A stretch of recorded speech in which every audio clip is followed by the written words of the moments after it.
Seme zadužbinarstva usađeno je u srpski narod od davnina. Uz praznovanje krsne slave, zadužbinarstvo predstavlja našu najdužu i najlepšu tradiciju. Prvobitno se ova reč izgovarala zadušje. Zadužbinari su darivali svoje bogatstvo za pomen njihove duše. Svoj procvat zadužbinarstvo doživljava u 19. i početkom 20. veka, ali njegovi koreni sežu mnogo dalje u prošlost.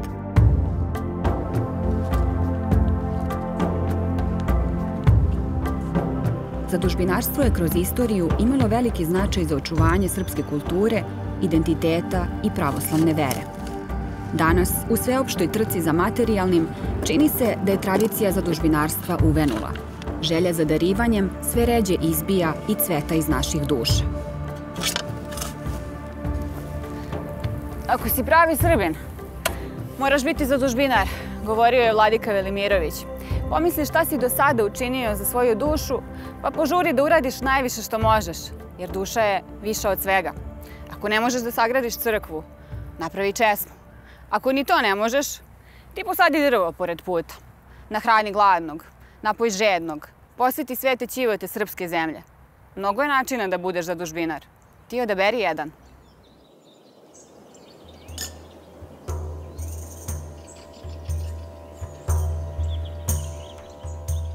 Prve zadužbine u Srbiji nastale su u vreme srpske srednjovekovne države i dinastije Nemanjića.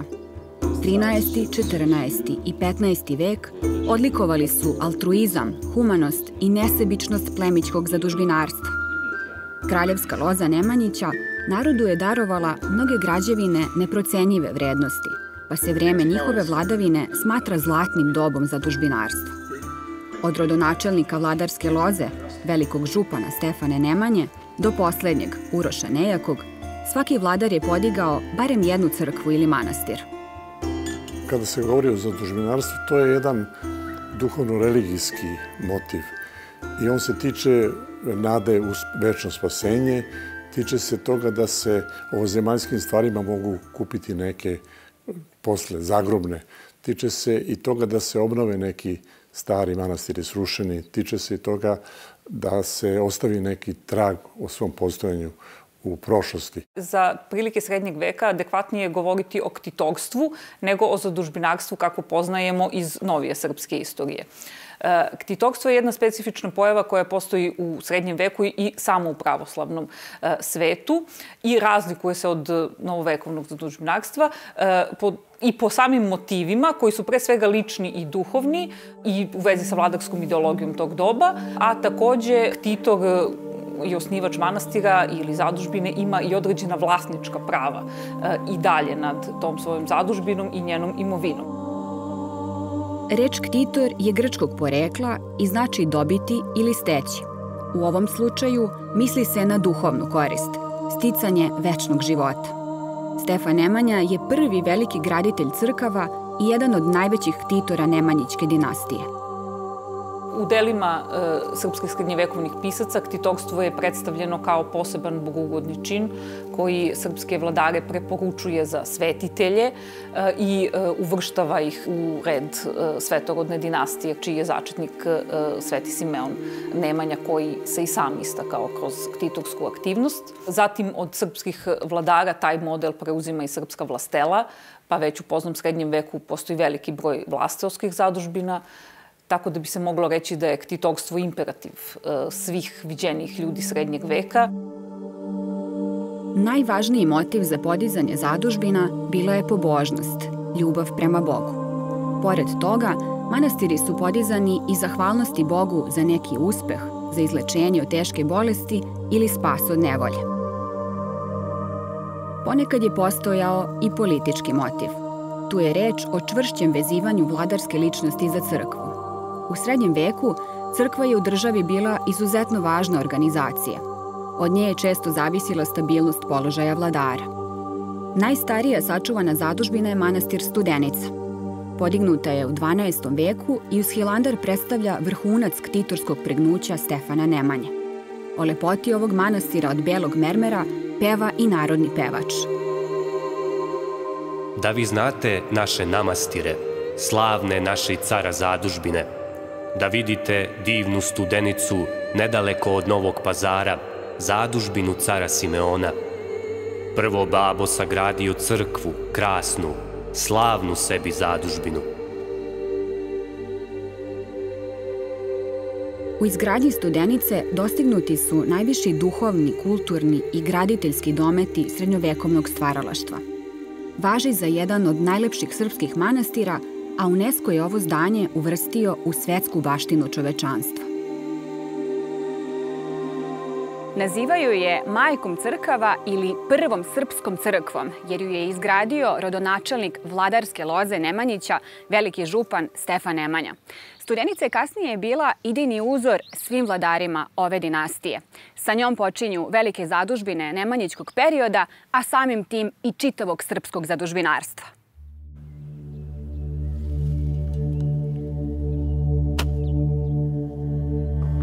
Stefana Nemanju nazivaju milosrdnim Božjim čovekom, ali i prvoklasnim ratnikom. Bio je ujedinitelj srpskih zemalja. Kako je rekao njegov sin Stefan Prvovenčani, Stefan Nemanja je bio skupljač izgubljenih delova svog otačestva i njihov obnovitelj.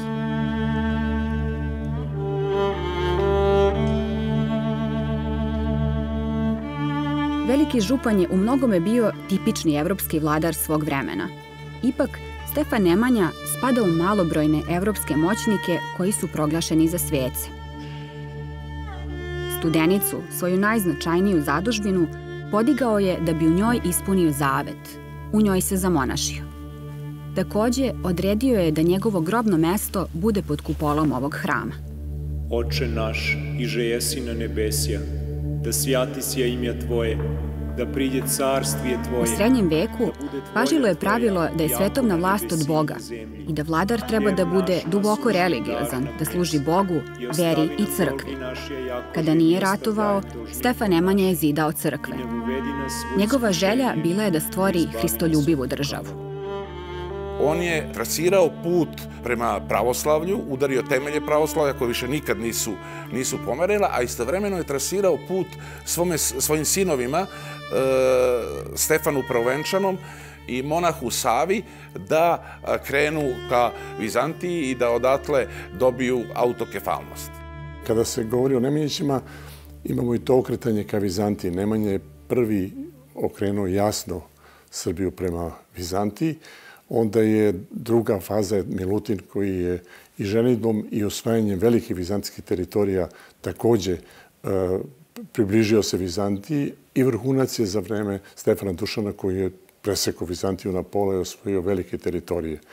I oni su naravno imali taj odnos prema Vizantiji kao nekom uzoru.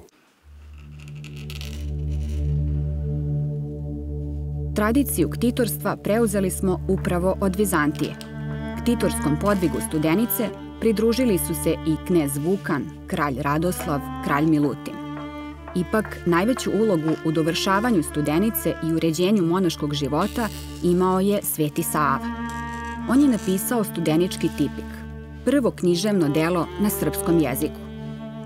Tipik predstavlja prvi ustav Srpske pravoslavne crkve i model za sva potonja manastirska pravila. U sebi sadrži i žitije posvećeno životu njegovog oca. Studeničkim tipikom osniva se i prva bolnica kod Srba po vizantijskim manastirskim uzorima.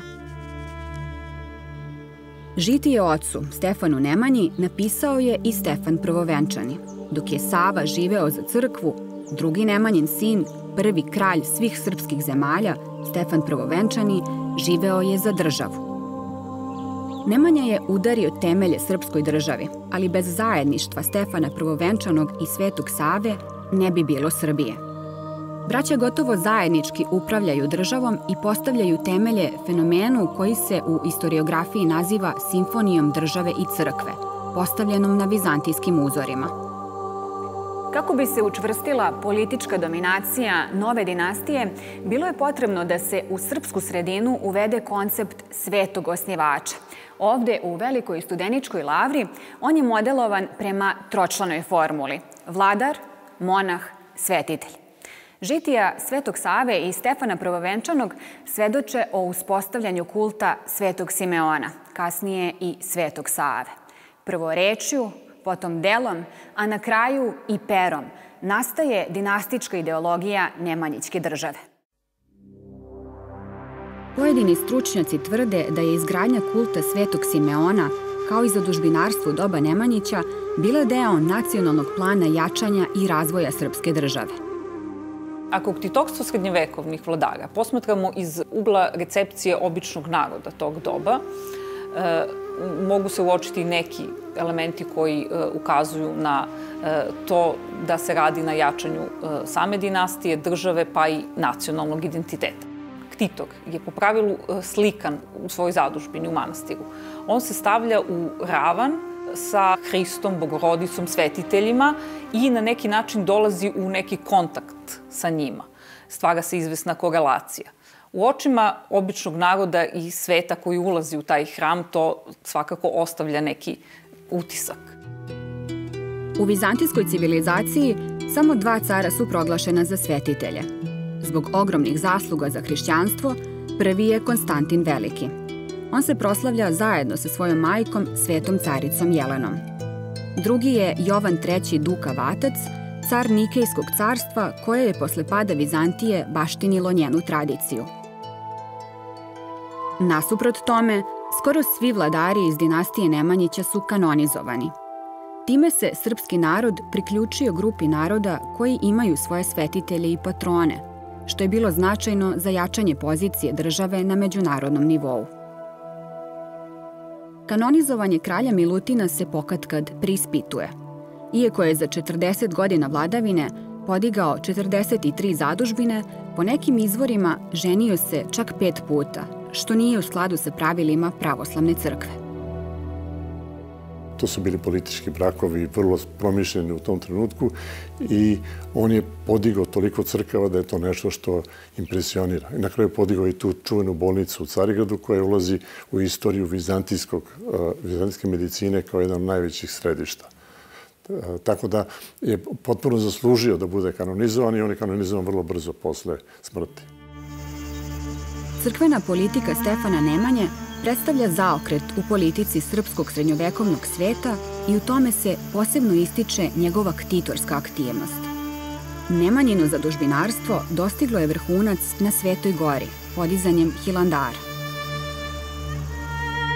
Mnogi stručnjaci smatraju da je izgradnjom Hilandara zaokružio svoj zadužbinarski zlatni krug, a srpski narod osvetlio izvorom večne svetlosti.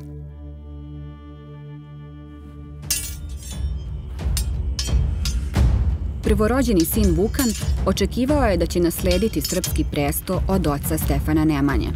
Razočaran odlukom oca da naslednik bude mlađi sin Stefan Nemanjić, kasnije prozvan Prvovenčani, uz podršku Ugara upušta se u borbu protiv brata. Prema pisanju Prvovenčanog, Vukan ostavi zapovedi gospodina i oca svojega i bi prestupnik, jer izvede inoplemenike na otačestvo svoje i oduze mi zemlje i opustoši ih. Iako je preminuo na Hilandaru, želja Stefana Nemanje, to jest monaha Simeona, bila je da počiva u Studenici.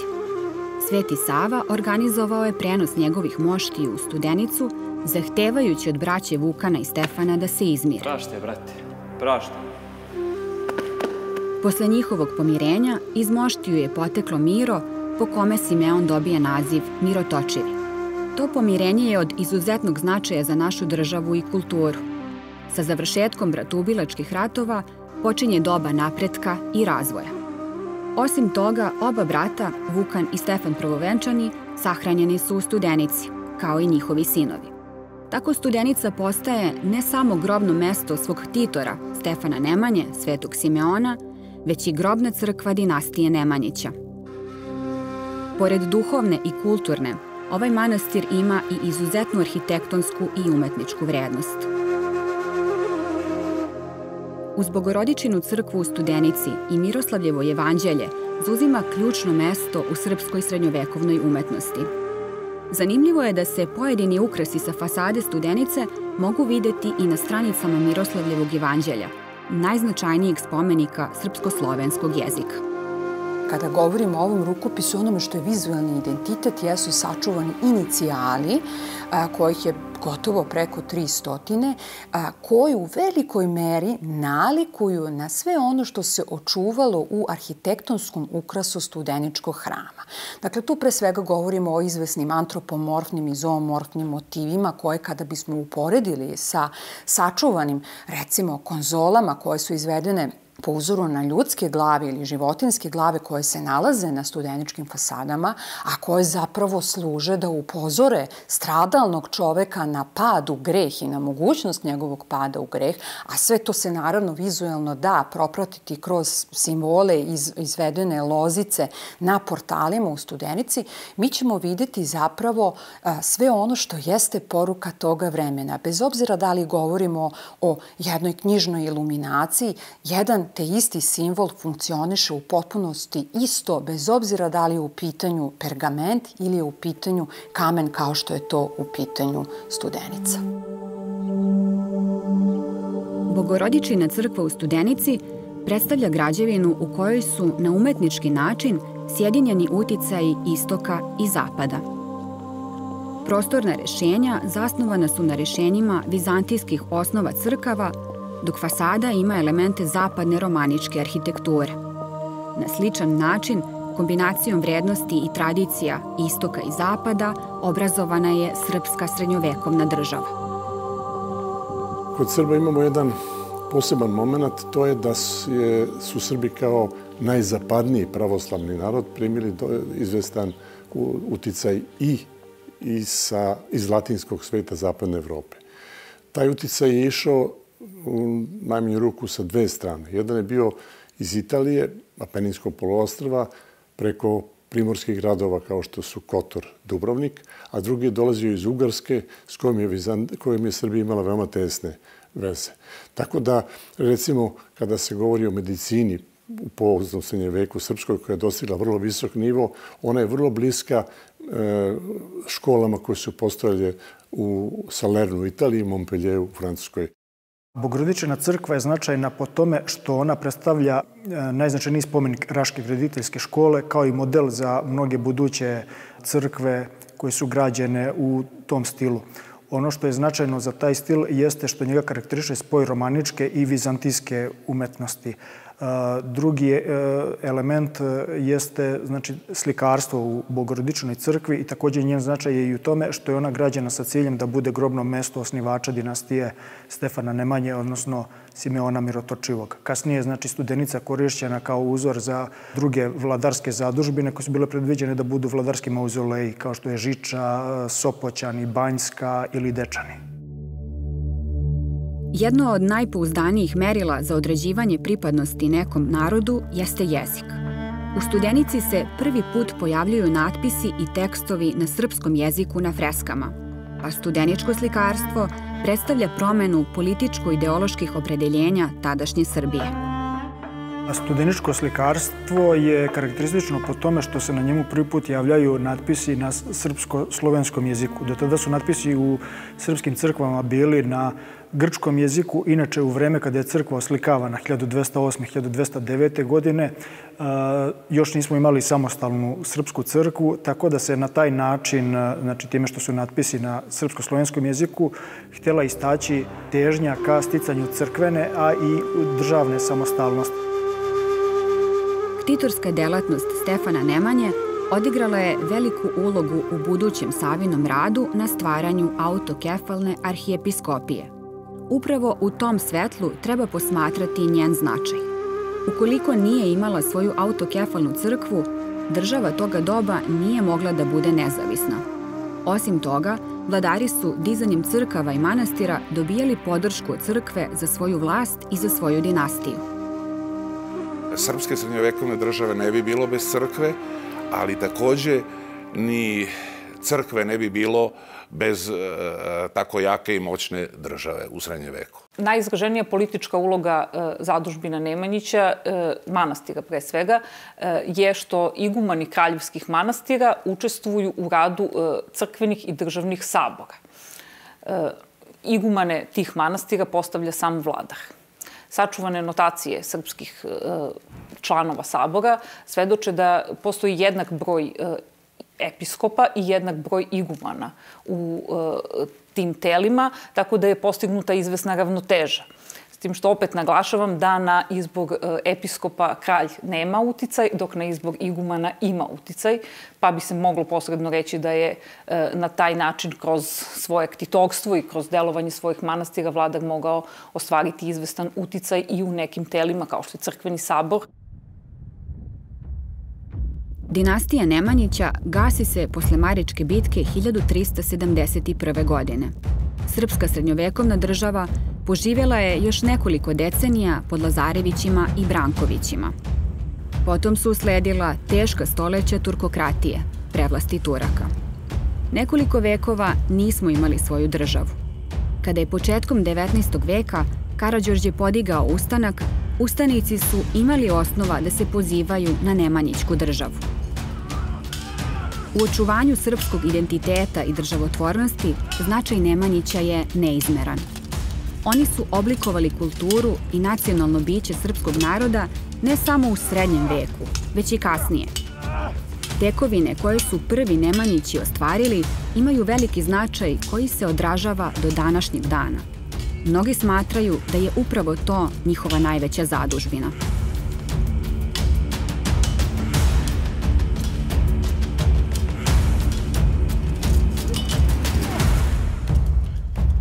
To su pre svega elementi državnosti u čije su temelje stavljeni kruna Stefana Nemanjića i arhijepiskopsko dostojanstvo Svetog Save. Ako zadužbinarstvo posmatramo veoma široko, onda možemo zaista reći da su najveće zadužbine ili tekovine Nemanjića samostalnost srpske države i autokefalnost srpske crkve. Srpska država je posle Kosovskog boja postojala još 70 godina zaslugom i umećem despota Stefana Lazarevića, sina kneza Lazara i kneginje Milice, koja je potomak dinastije Nemanjića. Iako su tada bili van granica srpske države, on je bogato darovao Hilandar i Mileševu. Brižno je vodio računa o svim zadužbinama, preuzimajući starateljstvo nad čitavom srpskom teritorijom, iako njome nije u potpunosti vladao. Naš čuveni helenista, profesor Mihajlo Đurić, u jednom od svojih radova piše da je malo vladara u istoriji postiglo čuveni Platonov ideal državnika filozofa i filozofa državnika. Jedan od retkih koji je u tome uspeo bio je despot Stefan Lazarević. Stručnjaci ga opisuju kao romantičnog viteza i renesansnog intelektualca. U narodu je prozvan Stefan Visoki, jer je kod njega sve bilo visoko. Stas, ali pre svega obrazovanje, kultura, književne i vladarske sposobnosti. On izrasta u grandioznu ličnost srpske politike. To je čovek koji je napisao bezvremensku pesmu Slovoljub. To je čovek koji je digao Manasiju. To je čovek koji je vodio najviše bitaka od svih vladara u srpskoj istoriji. To je čovek koji je vodio briljantnu politiku. To je čovek koji je imao 3 kancelarije koje su vodile korespondenciju. To je prosto neverovatno i u današnje vreme. Jedna je bila na latinskom, koja je vodila korespondenciju sa Venecijom i sa Ugarskom. Druga je bila na grčkom, koja je vodila korespondenciju sa Vizantijom, i treća kancelarija je bila koja je vodila korespondenciju na srpskom, sa Dubrovnikom, Vlaškom i sa turskim sultanima, jer su svi turski sultani u to doba znali srpski. Stefan Lazarević prestonicu zemlje pomerio je na sever, u Beograd. Čitavog života bavio se gradozidanijem Beograda, pa mnogi naš glavni grad smatraju njegovom najvećom zadužbinom. Za vreme vladavine despota Stefana, Beograd je bio crkveno središte Srbije. Kao najveća tvrđava prve polovine 15. veka, Beograd je stekao ugled neosvojivog grada. Ipak, 1521. godine srpsku prestonicu, bedem hrišćanstva tog doba, osvajaju Turci. Za vreme srpskog ropstva, nemanjićka tradicija zadužbinarstva nastavljena je na Fruškoj gori, koja je kasnije nazvana Srpski Atos, zbog velikog broja manastira i njihove važnosti za srpski narod. Fruškogorski manastiri podignuti su između 15. i 18. veka. U njima je bilo pohranjeno sve što se moglo poneti sa sobom i skloniti od Turaka. Ikone, povelje, svete knjige, vredni predmeti iz Studenice, Žiče, Mileševe. Bez obzira na to što je srpska država prestala da postoji, pojam Srbije nastavio je da živi u fruškogorskim manastirima i u vremenima turske prevlasti. 16 sačuvanih manastira svedoči o tragičnoj i teškoj sudbini srpskog naroda. Istovremeno, oni su dokaz da ktitorski običaj i gradnja zadužbina u našem narodu nisu prekinuti. Posle velike seobe Srba 1690. godine u fruškogorskim manastirima odjednom su se pronašle mošti skoro svih nosilaca srpskog srednjovekovnog legitimiteta, cara Uroša, sina Dušana Silnog, kneza Lazara, a ovde u manastiru Krušedol pohranjene su mošti svete dinastije Brankovića, čiji uzor su bili Nemanjići. Ovi manastiri i danas su stubovi naše duhovnosti i kulture i predstavljaju snažnu vezu sa svetorodnom lozom Nemanjića. Srednjovekovni zadužbinari nisu se ograničavali samo na teritoriju srpske države, već su pomagali, osnivali i darivali ustanove širom hrišćanskog sveta. Srpski ktitori se pominju među darodavcima u Jerusalimu, Rimu, Bariju, Carigradu, Aleksandriji. U vreme Osmanskog carstva znali smo ko je neprijatelj od koga čuvamo naše zadužbine. Međutim, danas mnoge zadužbine propadaju, a ponekad se čini i da je tradicija zadužbinarstva nestala. Kada je u pitanju prepreka koja se tiče očuvanju zadužbina, mi imamo problem izmenjene teritorije. Znate, ono što je odgovaralo prvobitnoj teritoriji i podeli srpskih zemalja, danas svakako to nije slučaj. Onda tu imamo problem onoga što pripada kulturnom nasleđu Srpske pravoslavne crkve, a što geografski danas nije u okvirima Republike Srbije. Dakle, to je prvi problem na koji u službi zaštitarstva nailazimo. Sa druge strane, ponovo, baština Srpske pravoslavne crkve, ukoliko je van okvira naše zemlje, u ozbiljnoj je opasnosti krivotvorenja. Takav slučaj, na primjer, imamo upravo u Republici Makedoniji, gde je veliki broj naših zadužbina, verovali ili ne, njih je prvobitno bilo preko 500, ali malo toga je sačuvano. Ti hramovi su direktno žrtve onoga što se naziva crkveni raskol. Mnogobrojnim nemanjićkim zadužbinama na Kosmetu takođe preti opasnost od uništenja. Pred stručnjacima je čitav niz problema koje treba rešavati pre svega na crkvenom planu. Hramovi se moraju vratiti pod jurisdikciju Srpske pravoslavne crkve jer njoj i pripadaju. Đurđevi stupovi, Žiča, Gračanica, Mileševa, Visoki Dečani samo su neke od zadužbina sagrađenih u prošlosti. One su prvi i večni dokaz srpskog umetničkog i graditeljskog stvaralaštva. Predstavljaju zapis o našim vladarima i kulturi srpskog naroda tog doba. Upravo kroz zadužbinarstvo Srbi su se predstavili svetu kao nacija sposobna da stvori dela neprocenjive vrednosti u slavu Boga i za večnost.